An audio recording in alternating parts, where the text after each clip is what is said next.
Gallatin, Grant, Kenton, Owen, and Pendleton, and the following counties in Ohio: Brown, Butler, Claremont, Clinton, Hamilton, Highland, and Warren.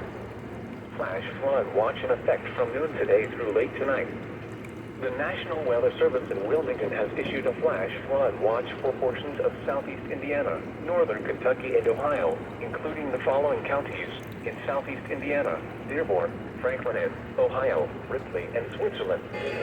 In northern Kentucky: Boone, Bracken, Campbell, Carroll, Gallatin, Grant, Kenton, Owen, and Pendleton.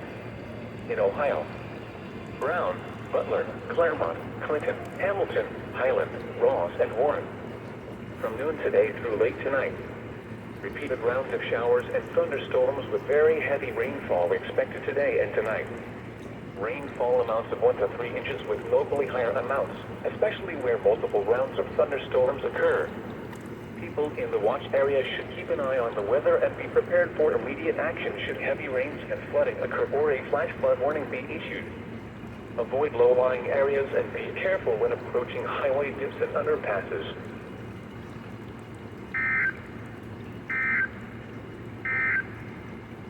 Here is the official National Weather Service forecast for Southwest Ohio, Southeast Indiana, and Northern Kentucky, including the greater Cincinnati.